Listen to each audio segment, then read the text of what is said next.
today I'm going to talk about my research, and I'm going to talk about activity and affinity-based probes and how you can design them and apply them. And I will be talking about how my group tackles some of the issues in the design of these chemical probes and how we can actually apply these to study, for example, the targets of natural products and also other processes like organelle formation, protein glycation, and glycosylation, which I won't be discussing today, but that's what my research group does. So why would you want to develop activity and affinity-based probes for proteins? Well, if you look at a protein, there are just basically a polymer of the 20 different amino acids, but by attaching them in a different sequence, you get proteins with hugely varying properties. So for example, you have a large amount of proteins that just have a structural function. Think of the actins and the tubulins and these kind of proteins. You have a lot of proteins that are involved in metabolism, for example, the enzymes involved in glycolysis. But also there are a lot of proteins with regulatory functions. So for example, think about all the proteins that are involved in reading acetylations on the histones, which regulate transcription. And so there's a lot of different functions of proteins, including also even signal transduction. And what is important to realize is that often the expression levels do not correlate with the activity. So in many cases, the location and the activity is regulated by post-translational modifications. So proteins can be either activated by introducing, for example, phosphate groups, or phosphorylation can activate proteins. They can be targeted to the membrane by lipidation, and often proteases are actually produced as a proform, which is proteolytically activated into the mature form, and after which it can perform its function. So there's a tight regulation, and if you want to understand the functions of proteins, you have to look at the active amount of protein rather than at the total amount of protein. So what we want to do is we want to do the following. So what we want to achieve is we want to have in the mixture of proteins, we want to somehow visualize our protein of interest. So basically in the complete soup, what we want to do is we want to attach something to it, which has this green star, and this green star represents something that we can detect. And so if we can do that, then we can track this protein inside a living cell or even inside a living organism. And that gives a lot of opportunities to study this protein. So for example, we can track the stability of a protein over time. So if you just briefly label the amount of proteins inside the cell with such a reagent, and then after that you remove the reagent, then you can track the stability of this protein over time.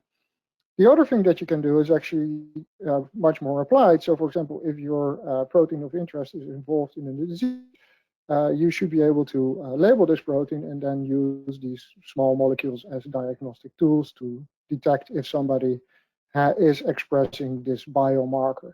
And even further advanced is that if you know that you have this tool and you can detect it, then you can also use these molecules, for example, in fluorescence surgery to excise very precisely tumors.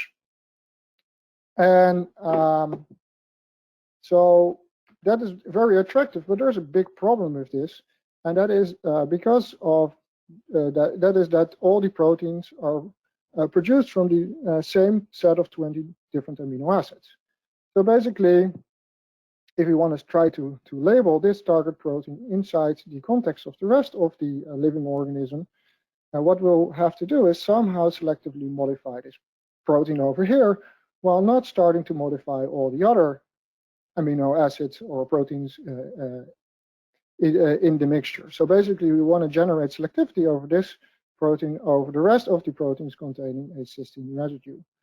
And even inside a protein, it can be already quite complex, because inside a protein, the amino acid residues are often not incorporated only once, but in the majority of the cases, there are actually multiple copies of these amino acid residues. So even there, getting selective modification of a specific site in the presence of the whole context of the protein is difficult. And you kind of want to achieve this, because otherwise you get a heterogeneous set of proteins, which might behave different after labeling. So there are two ways to achieve this goal. So this ultimate goal of getting selectivity. And the first method, which I'm going to spend quite some time on explaining, is actually using the reactivity, the inherent reactivity differences of amino acid residues. So although seemingly they have the same reactivity, so each aspartic acid should look like the same, this is in fact not the case. So the reactivity is determined by the microenvironment. And what happens in a lot of enzymes is that there are several residues that are activated. So to show you some examples, over here you see the mechanism of a retaining glycosidase. So this is an enzyme that cleaves the glycosidic bond. And in this enzyme, you have two carboxylic acid residues. One is found as a carboxylate, one is found as a carboxylic acid.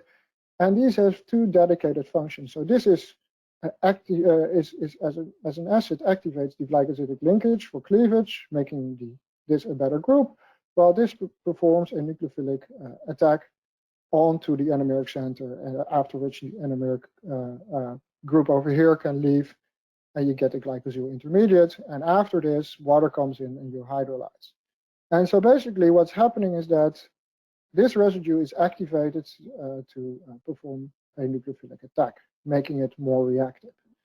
A similar thing can be found in, for example, serine hydrolases, in which you have a catalytic triad. And in this catalytic triad, the carboxylate over here starts to deprotonate the histidine, and as a consequence, the histidine starts to deprotonate the serine residue, making this more electron-rich and therefore also more nucleophilic.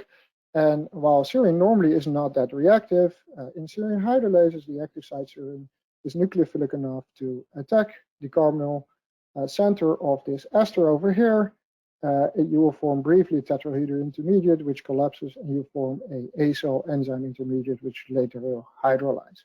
So again, you have here the microenvironment, which activates this serine residue, making it more nucleophilic. And a similar thing can be seen for the proteasome. So inside the proteasome, you have the N-terminal threonine, which acts as the nucleophile. In this case, the side chain alcohol group is activated by an intramolecular interaction in which the N-terminal amine is deprotonating a water molecule, and at the same time, the water molecule starts to deprotonate the alcohol group of the threonine, making it more nucleophilic and allowing it to attack onto this carbonyl center again, after which you first get a tetrahedral intermediate, and then this group can leave. And again, you get a covalent intermediate. So again, this is hyperactivated by the local environment. And so if we want to label that, we may be able to exploit that. And so we may be able to inhibit by taking the enzyme and label the enzyme, making use of the mechanism of the enzyme. And especially the examples that are depicted over here are very suitable because they form a covalent intermediate. So over here you have a covalent intermediate. And to label this enzyme, the only thing you have to do is you somehow have to stabilize this intermediate. And there are two things that you can do. The first thing is actually you can look in nature and look if there is something, a natural product, that already does this trick. And so for retaining glycosidases, this is the case.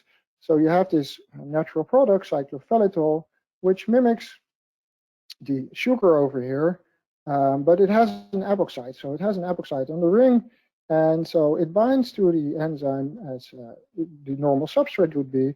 But in this case, the epoxide starts to be protonated by the carboxylic acid over here, so which is normally activating the glycosidic linkage, and at the same time now the nucleophile, the carboxylate attacks, and you form a ester linkage. And the big difference between these two is that here you have a stable ester linkage, while here you have an electron donating oxygen group, which by delocalization can donate electron density to this bond, making it weaker and therefore more easily cleaved. And so this is stable, while this is not. And so this would be a good lead for an activity-based probe. The alternative thing that you can do is you can actually take a design inhibitor. So if you know the mechanism in detail, as is the case for this, what you can do is you can think about how can I make this adduct more stable. And so that is what Withers and co-workers did. So they thought about this enzyme, and they realized that there's a considerable positive charge developing on this center. So if you would put a highly electron withdrawing group over here, you should destabilize this intermediate. And so basically that's what they do. And then what you're going to get is, in principle, you're going to get a very poor substrate. So this progresses to the reactions very poorly. But as soon as you then put a good leaving group over here, then the first reaction will be still fast, while the second reaction will be slow. And so you can accumulate the intermediate over here, again, getting a covalent adduct. And so by using this fluoride, you destabilize both transition states of the first step and the second step, but having a good leaving group allows you to stably inhibit this enzyme. And so the only thing that you then have to do is you somehow have to use this molecule, and this is what is happening. So if you have a good mechanism-based inhibitor, it starts to bind to the target, you get a covalent adduct, and so it's covalently inhibited and stable. So the only thing you have to do now is you have to introduce this tag that I showed you before, so something that we can visualize. And so if we're trying to do that, and we're going to do this on cyclophyllitol, somehow we have to introduce a tag somewhere in this molecule. And of course, the question is, which reporter group should we use? And there are different options depending on the experiment you want to do. So you can either use something to enrich the labeled proteins, or you can introduce something that you can detect it, or you can use a bioorthogonal handle that can do both. So if we want to do this, then there's one thing that is really important, and that is if we introduce this R group, it should not interfere with the binding of this molecule to the target protein, and it should also not induce binding to other proteins, because otherwise we're going to get a big mess. So basically, during my PhD, what I worked on in the group of Herman Overkleeft is trying to do this, and we selected this 6th position because based on the work of Vocatlo and Bertozzi earlier on, we hypothesized that this might be the most flexible for modification. And we introduced an azide, and because the target substrate might have some flexibility around this position, we also introduced this very bulky group. And in this case, we were just really lucky because the substrate actually is a glycolipid, and so it has a preference for hydrophobic bulky groups, and it actually also has some tolerance around this position, so we got a very good probe for our target enzyme. But this is not often the case, because in many cases, if you put something bulky here, you block the binding. And then my colleague Marta Walford later on also made this molecule, which is a true activity-based probe as well. So this is not limited to just glycosidases. It has been done for many, many different proteins. So for example, Matt Bojo started to work on this proteasome inhibitor, and he introduced a tag over here to make a proteasome probe, and later on Martijn Verdus from the Overkleeft lab did the same, and he introduced the fluorophore, and this is now a very popular probe to study the proteasome.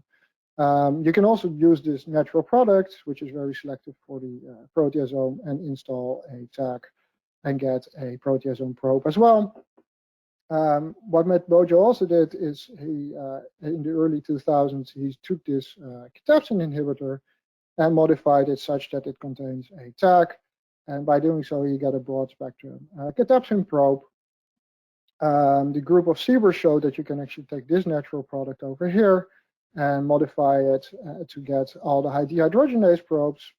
And finally, this is the most famous example, is this fluorophosphonate inhibitor, which inhibits, so this is a nerve gas and inhibits a large variety of serine hydrolases. And what Bancroft had realized is that if you convert this into a probe, you can start to profile the serine hydrolases inside a sample. And so this approach definitely is not limited just to glycosidases. It's quite general, and so if you have a good mechanism-based inhibitor, with some tweaking and introducing the right tag at the right position, you can get a good probe for your target enzyme. However, what do you do if you do not know the mechanism, or if there's no mechanism-based inhibitor available? So there's an alternative, and that's in particular for molecules that cleave substrates, so hydrolases. What you can do is you can take the following concept. So what you can do is you inside the complex mixture is your target enzyme, and this cleaves the substrate. So if you now make a mimic that looks like the substrate, but after cleavage, it will generate a reactive species. So basically you have here the open triangle over here. If it reacts with the enzyme, you now have liberated the reactive group, so the nucleophile can attack, and you can covalently attach your probe to your target enzyme. And so a more concrete example of this would look the following. So what you would have is you would have this, for example, these quinone metide probes, which have become quite popular. So over here you see an example for glycosidases. So you again have something, this is the sugar, which is recognized with the enzyme, and the enzyme starts to hydrolyze this bond. So after the action of the enzyme, you have hydrolyzed the bond, and you now have a phenol with on the benzylic position a fluoride. And the fluoride is a good leaving group, or it's not a very good leaving group, but as soon as it is cleaved, it can be pushed out, and it can leave, generating a highly reactive quinone metide intermediate. And this intermediate can then be attacked by a nearby nucleophile of the target enzyme, and so then you covalently trap it, reforming the aromatic compound over here again. There's a big issue with this, and that's why, although it has become popular, it also has severe issues, and that is that this molecule, as soon as it cleaves, does not have affinity for this reactive group. So what can happen is that this diffuses out of the active site, and you're going to label proteins in the proximity that are not your target. So basically, what's going to happen is you're going to get off-target labeling, and this largely depends on the speed of this first elimination and the addition of this nucleophile to the reactive species. And so if these two steps are slow, you're going to get considerable off-target labeling, limiting this approach. There is an example that you can use, and that is if you take, for example, over here, so if you introduce an extra stabilizing factor. So for example, these chloroisocoumarins, these are substrates for serine hydrolases. So right now what the serine hydrolase will do is it will hydrolyze this ester bond. And at the same time, after it leaves, you now have generated this intermediate, which again, with again a good leaving group on the position, the benzylic position. So the amine donates electron density reagent, cleaving this chloride bond, making a highly reactive quinone metide intermediate. And because this is attached to the enzyme still, right now you can get quite selective labeling of this target enzyme. But the problem is this only works for serine hydrolases and only works for enzymes that make a covalent adduct. So what you already saw is that you can get considerable off-target labeling, so it's always important to validate your probes.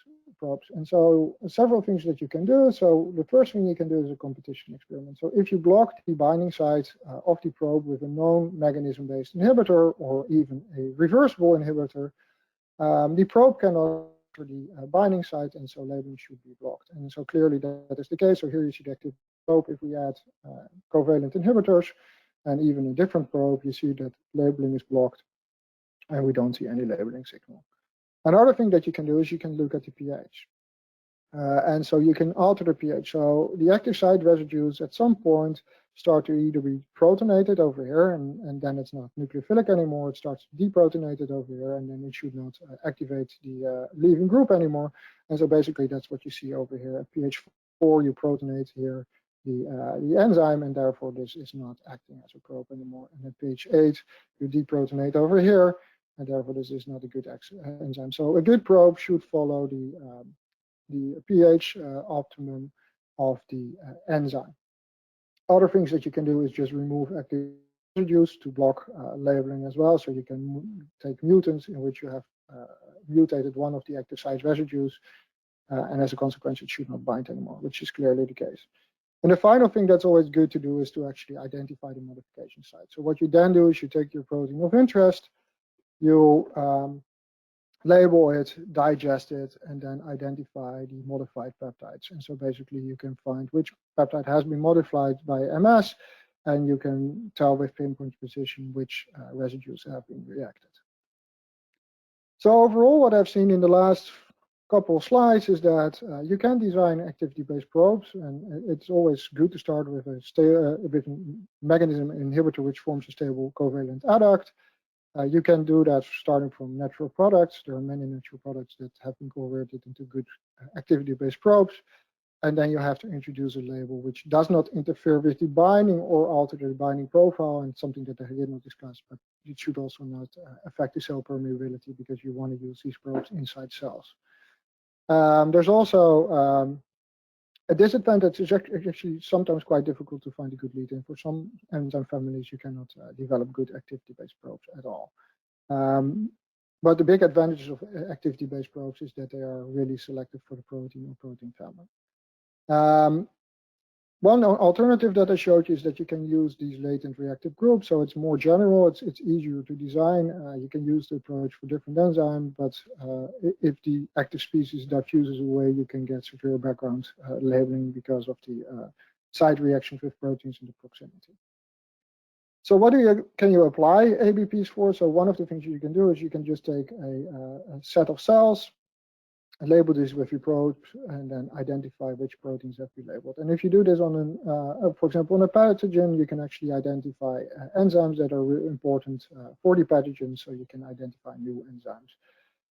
And so if you would apply this also, for example, in healthy and in disease cells, so either in a pathogen, with a pathogen, in fact, or in cancer cell, what you actually can also do, you can actually identify new drug targets. So if you have the healthy cells, you see that there are 2 proteins labeled. And then in the cancer cell, you see something popping up which is not in the healthy cell. That might be something interesting to look as a new drug target and see if you can inhibit that. The other thing that you can do is actually determine the enzyme activity inside cells. So you can take your probe, label these cells, and you can see how much of the active enzyme is present inside the cell. You could do that by fax, or you can actually monitor it also by fluorescent microscopy.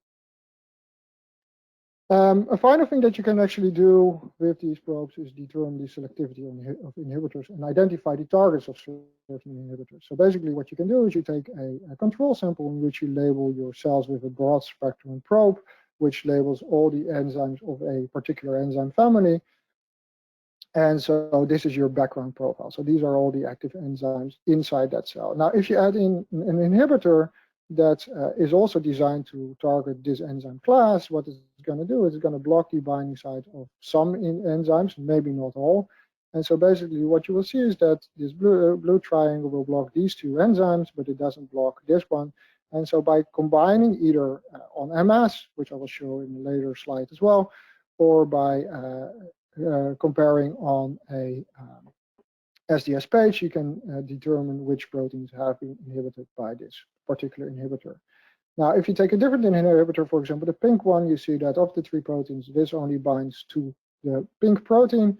And so by combining or comparing the labeling profile, what you can see is that actually this is the target of the pink inhibitor, and that this is selectively inhibiting this enzyme and not touching anything else. So that is a very useful application to identify which proteins have been inhibited. There are other applications which I already mentioned in the beginning, so you can use them as diagnostic tools, and so, for example, for fluorescence surgery. You can use them also in fundamental studies. And so what we apply them for is, I'm going to now show an application. What we did in our lab is to determine the targets of natural products.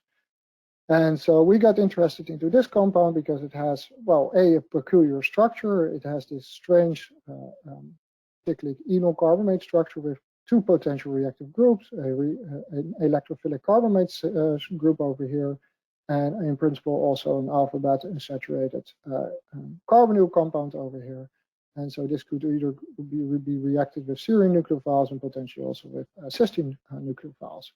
And it has a range of activity, so it's already known that it inhibits a serine hydrolase, this lipoprotein phospholipase A2, but it has also been shown to have antibacterial, antifungal, and anti-omycete activity. And so we got interested in studying how it affected the antibacterial activity.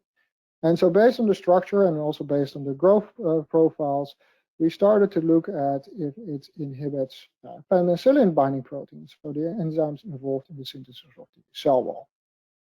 And so what we did is we did a broad spectrum competitive profiling experiment. So you take this penicillin derivative, which is fluorescently labeled, and this binds to all the penicillin binding proteins inside the bacteria, or at least the penicillin binding proteins that have been expressed.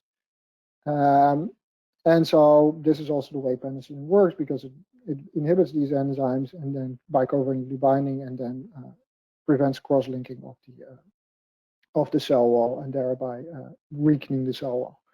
And so basically, if you take this probe, you can label all the penicillin binding proteins inside the bacteria, and you get a profile that looks like this. So these are the different PBPs inside the sample. So now we did a competitive profiling experiment, as I already showed you before.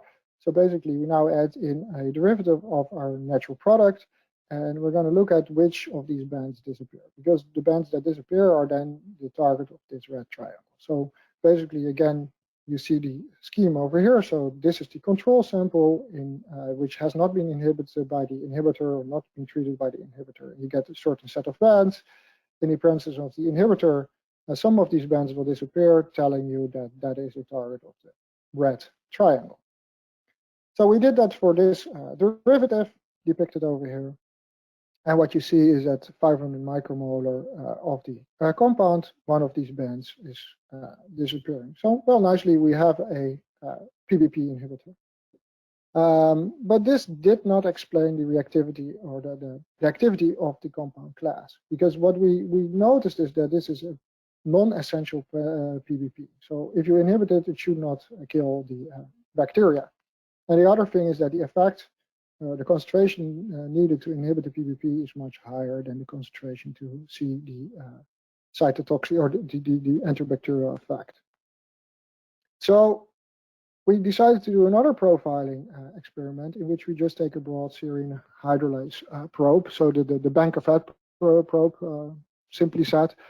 And so we do the same experiment, add the inhibitor, and come back with this probe. So here you see the profile without the inhibitor, and we see a couple of very prominent bands.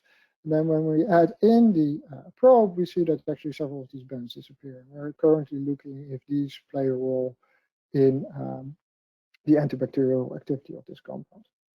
And so what is an important lesson here is that what you profile for is what you get. So if you do a profiling experiment and you just look at something that inhibits the PBPs, you will only find the PBP probes, so the PBP targets, but you don't find anything else. And so basically then profiling against another inhibitor is very useful to show that you're not hitting something in a different enzyme class. And so the other thing that is very important is that you always have to validate the targets and show that actually the inhibited enzyme or protein is your hit and is giving the phenotypic result. So basically what I've shown you is that the ABPs are very useful tools, but many proteins actually cannot be targeted with these activity-based probes, because receptors and transferase, metalloproteases, they all do not form covalent adducts. So the big question is then, how do you target these families? And so that is the second approach to label proteins, and that is based on affinity. And so you can do two ways to get affinity-based probes. So you can either profile electrophilic fragments, which I'll briefly discuss. It's an elegant way to discover probes, or you can design probes really based on a known ligand and exploit the affinity of this ligand to target the protein of interest. So a approach that recently popped up to develop probes is electrophilic fragment profiling. And so basically what you do is you take culture two sets of cells, one in heavy conditions and the other one in light conditions. And so what you're going to get is you're going to get an isotopic shift between the proteins in this cell, which is going to be slightly heavier, a couple of daltons heavier than the proteins in this cell. And so basically what you're going to do is you're going to use a very broad spectrum reactive probe. So for example, you have the acetamide over here, which reacts with the majority of the cysteine residues, or you use this sulfonyl fluoride, which reacts with the with, for example, tyrosenes, or this reagent which reacts with lysine residues. And groups that work in this are, by the way, this is all pioneering work of Banker-Vat, who has developed this. And so what you can do is you can actually take these kind of probes, and you can label all the electrophilic or nucleophilic cysteine residues inside the sample. And so if you now add in a small fragment, which is functionalized with an electrophile, which is also targeted towards cysteine residues. It should not be too reactive, because otherwise it will behave the same as this reagent. So it's kind of not a super reactive electrophile. But as soon as you get a local proximity effect, you covalently modify the cysteine. So if you have these kind of scaffolds, so small fragments, and you have a electrophilic trap on them, you start now to have this competition again. So basically your scaffold binds to a binding pocket near the cysteine, it covalently modifies it, and then afterwards you come back with this broad spectrum probe, and you label the remaining 3 cysteines. And by doing so, by using heavy and light cells, you can at this point already combine them, enrich the samples, and you can then get a ratio between the heavy proteins and the light proteins. And what will happen is that if you have a target, then in the control cells this will be abundant, but in the inhibited cells this will be disappearing. And so basically you can, by determining the MS ratio, the MS1 ratio, you can actually see how much this is inhibiting the target protein, or to this target protein. And for something that is not inhibited whatsoever, then the ratio should be exactly the same, which is depicted over here. And so by doing so, you can quite quickly discover new ligands that bind to interesting proteins. The problem is that you cannot really apply this very easily to screen for a protein of interest. So it is good for serendipitous discovery, where you just use cells and label them with a large variety of these structurally different fragments. But if you're interested in one specific protein, it's less straightforward.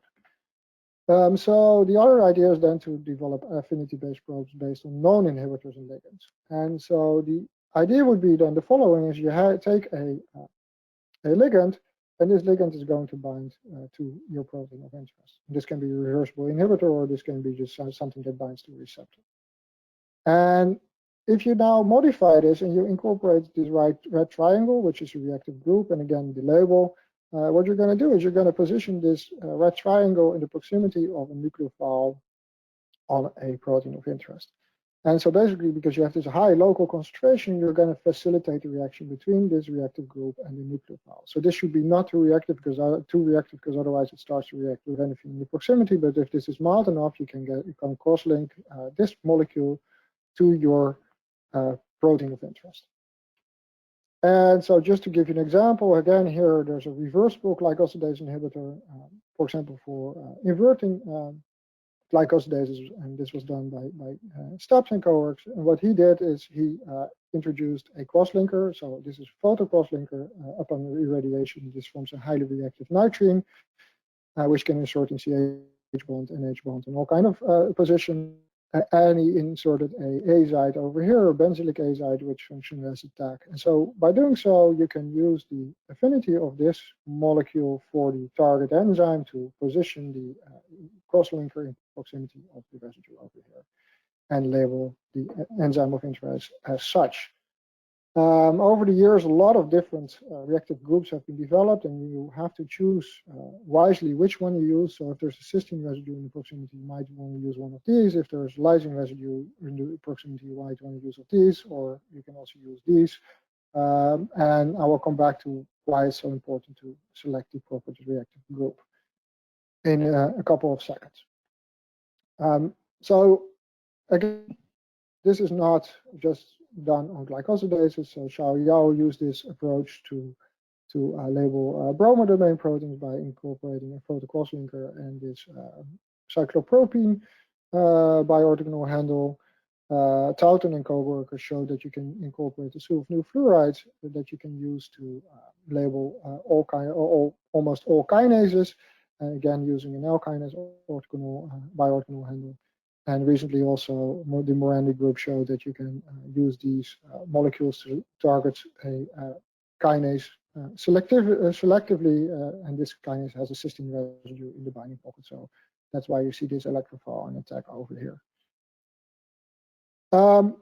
There's another approach that evolved, which is slightly different, has different reactive group, and this is pioneered by Hamachi, and we also work in this field.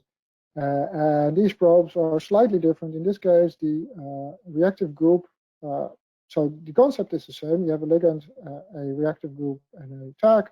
But what right now is happening is that the reactive group is incorporated in between the ligand and the label. And as a consequence, binding positions the reactive group next to the nucleophile. And what's going to happen is it's now going to react. And these linkages are going to cleave. And so basically, you're going to transfer the stack from the probe to the nucleophile over here. And so you're labeling the enzyme. The advantage of this approach, of these transfer stack probes, is that in principle, the remaining part of the ligand can diffuse out.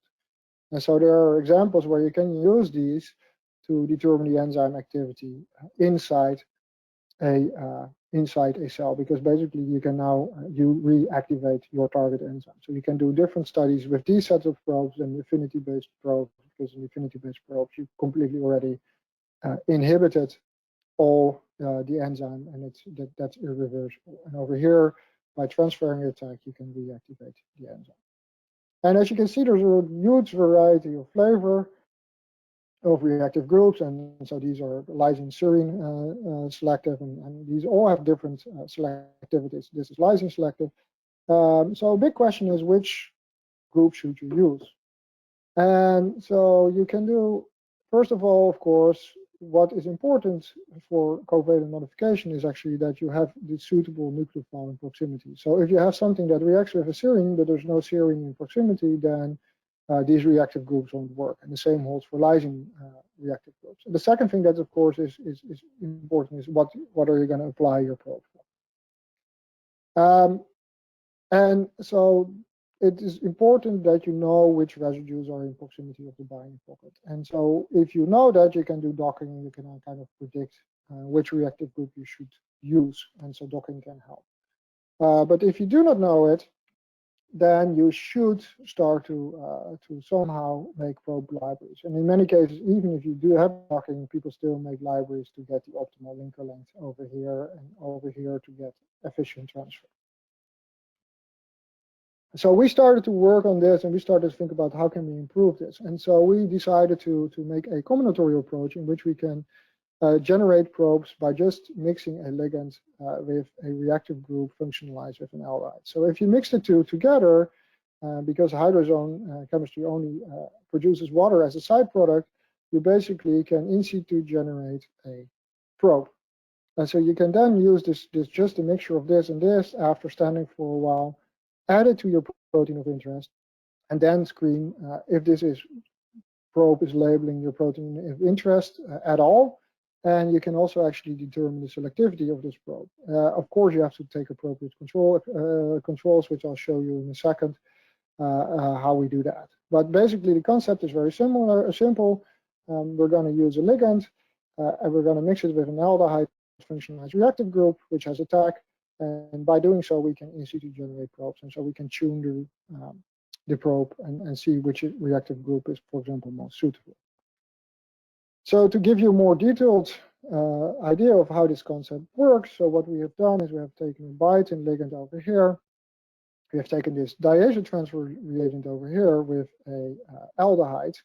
And so if you mix the two, you get this probe depicted over here. So this L ligand 1 reactive group 1 probe. And if you now add this to a protein mixture, we use 3 proteins, O-valbumin, carbonic anhydrase, and streptavidin. If you add this to a 3-protein mixture, it should only bind to its target. So it should only bind to the biotin binding protein. So in this case, streptavidin. And so basically what it then should do is it should position this reactive group in proximity of a lysine residue. You get transfer of the diazo group from a azide, and then after click chemistry, we should be able to detect the modified proteins. And so clearly what we see is we see prominent labeling of streptavidin, and we see some background labeling of the two other proteins inside the mixture. Now, if we switch ligands, and we now take a different ligand, so we now take a carbonic anhydrase binding ligand, we should be able to target the other enzyme in the mixture. So basically what we should be able to do is we should target the other enzyme. And so again, if you mix these two, you generate a probe. This probe then should bind to the other target, so carbonic anhydrase, and then after click chemistry, we should be able to visualize this. And indeed, this is the case. We can target carbonic anhydrase by switching the ligand. And as I mentioned already before, it's essential to take a control. So we take a small functional group over here, so the acetamide, or in this case, actually acetate hydroxide. And what this should do is this should not have any affinity whatsoever for any of the targets. So basically, you should just get the background labeling. And indeed, we should only see the background labeling. So this is the background reaction of this molecule with the protein mixture. And of course, this is useful, but it's only useful if you have a large library of reactive groups. So we started to look at different functional groups. So we looked at the diazotransfer reagent, which we've seen before, but we also looked at the acetyl reagent developed by Hamachi and the sulfonyl, so these tosylate reagents. And you can see that all of these cases, we can target the reactive group to the protein of interest. And what you can already see, the background is here much higher, which is caused by the less efficient labeling of this probe. Good to know is that this reactive group doesn't work. It's too reactive and it decomposes. And so one of the things that is important to realize is that all of these three groups transfer a tag to the protein of interest. So we also started to explore other reactive groups, so the sulfonyl fluorides, these SNR modifying reagents, and photo cross-linkers, and these do not have a bioorthogonal handle. So we have to here play a trick in which we introduce a bioorthogonal handle into the ligand. But if we do that, then again, we can do the same trick again over also with these reagents. So basically, you can take your ligand of interest, functionalize with a bioorthogonal handle, you mix it with a reactive group, and you can see which of these reactive groups is suitable for labeling of the protein of interest. So for example, for streptavidin, the sulfonyl fluoride is very useful.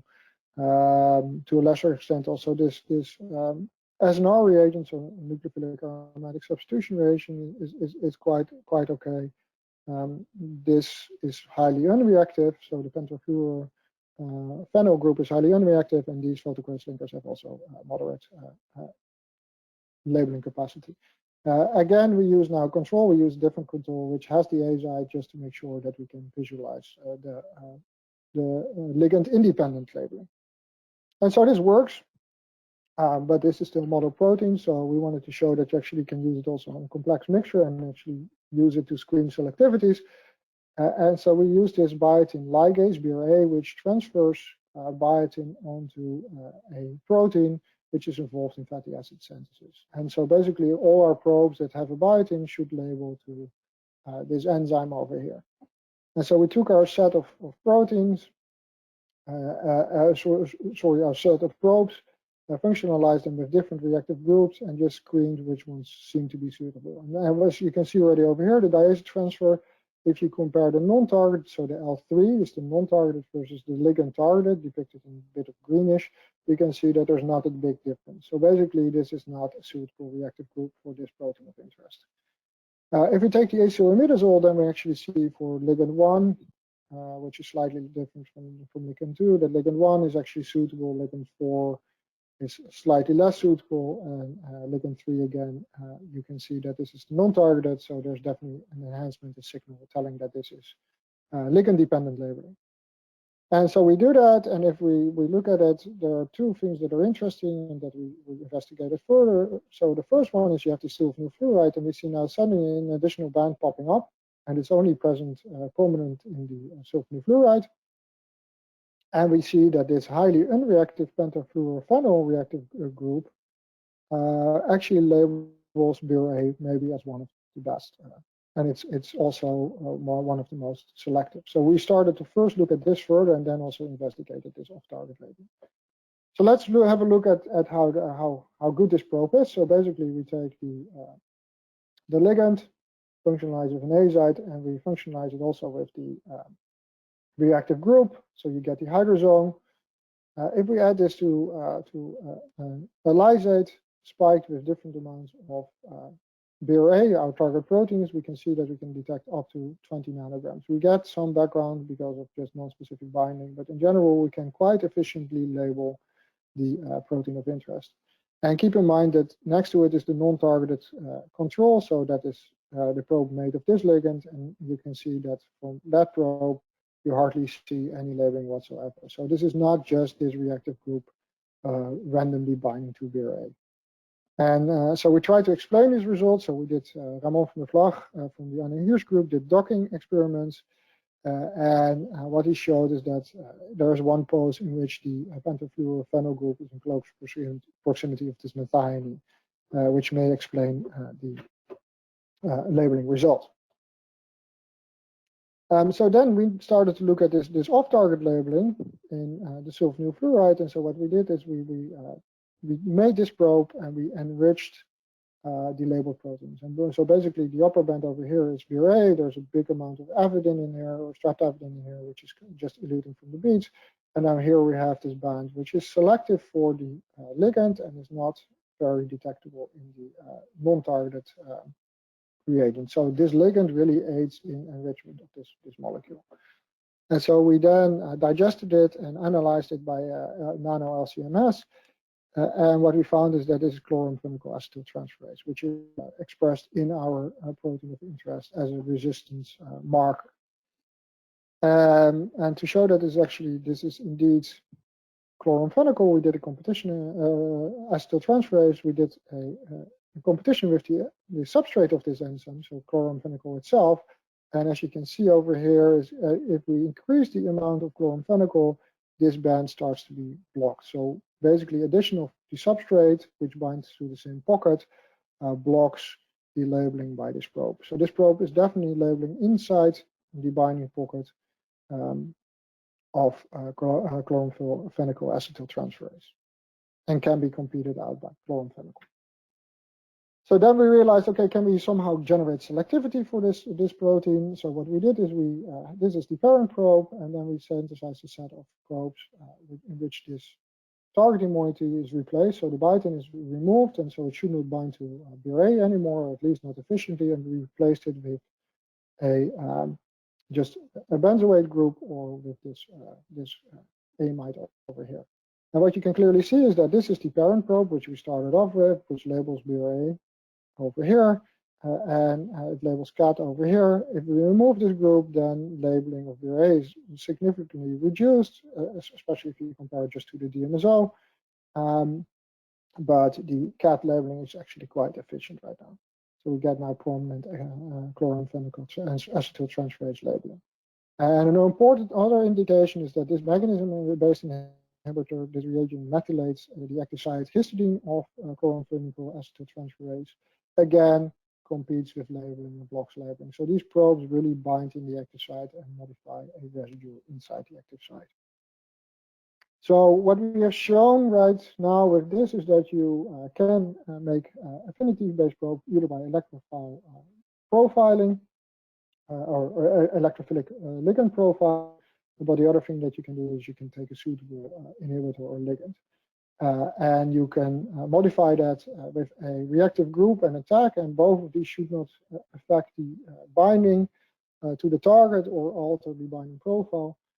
And again, which I did not speak about, but it should also still be cell permeable. And to get good labeling, it's essential to position the reactive group in close proximity of the suitable nucleophile. And so docking and X-ray can help. But in many cases, you still have to make libraries to get a good probe. So one way to do this is to make use of combinatorial approaches, as I showed you before. And that can both lead to good probes, but it can also lead to serendipitous findings of probes for off targets. So the applications of these affinity-based probes are fairly similar to activity-based probes. So you can identify new proteins, new drugs, leads, and targets. You can determine the binding affinity of inhibitors in cells with ligand-directed labeling probes, so these probes that transfer attack onto the protein of interest. And one of the things we use it for is also to map binding sites. And to explain that, we have to go back and look at this schematic representation. And what we reasoned is that by adding a targeting reagent towards this diazotransfer reagent, is that this targeting group should bring the diazotransfer reagent in close proximity of the protein of interest. And so basically, that's also what we see over here. It brings it in close proximity, and therefore you get a prominent reaction with this target and not with the other proteins in the mixture. So that's why you see fluorescent labeling over here, and in the absence of this targeting moiety, you only see very weak labeling of this protein, and you also start to see labeling of the other proteins in the mix.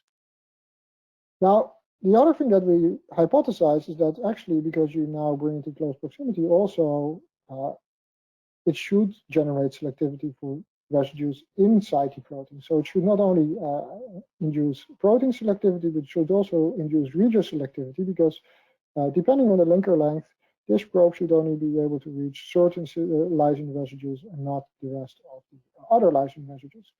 And so to prove this, Jonas already did an experiment in which he took streptavidin, labeled it with the protein, and then digested it. And so he took the peptides, and when he takes these peptide fragments and analyzes them with MS, he finds that there is only a single lysine residue in streptavidin being modified, which is this lysine 121 over here, and the other lysine residues are not being touched by the probe. So clearly, it also induces selectivity, site selectivity. So we started to apply this, and we reasoned the following. So if we take a ligand with either no ligand whatsoever or with different linker lengths of ligands, that we could use this to map binding sites. So basically what you then do is the following. So you have a reagent with a small ligand, and for this reagent only the lysine residues or the amine functional groups within the red circle should be accessible, and so only these should be modified with diazotransfer. If you now increase the linker length, then all the lysine residues within the orange circle should become available, and so now you should be able to have different residues that are being modified. And of course, you always take the non-targeted diazotransfer reagent as a control to show that this is not just because one of these residues is hyperreactive. And so when we do this approach, so we label the protein of interest with our targeted diazotransfer containing different linker lengths. For one of our proteins, we found that actually it labels quite some residues in proximity of the binding site, such as this depicted over here. But there are also residues which are pointing away from the binding site, which are being modified by the probe. And so over here you see all the other residues which are being modified just by non-targeted diazotransfer. And so that was a bit surprising to us. So we started this in further detail, and we developed a crystal structure of one of the parent compounds. And what we found is that indeed several of our probes should by no means be able to modify these lysine residues, which are further away. And so what we then did is we looked at the crystal structure in more detail, and we found that upon the reaction conditions, actually a new pocket bind opens up in the N-terminal domain, and to this pocket potentially, and docking kind of indicates that this is the case, to this pocket might bind the diazotransfer probe as well, and that might contribute to the binding of the, or to the labeling of these residues. So what I hope I've shown you today is that activity and affinity-based probes are used for research tools, and that you have to adhere to several rules to design them. But when you have a good probe, you can apply them for many different experiments, including diagnostic tools. And so with that, I would like to end my presentation. I would like to acknowledge all the people that did the work. So Jonas Leus, Nick van der Zouwen, Paul Doherty, and Isabel Cedars did most of the work on the different projects that I discussed. I would like to acknowledge the funding agencies, my collaborators, and I would like to thank you for your attention.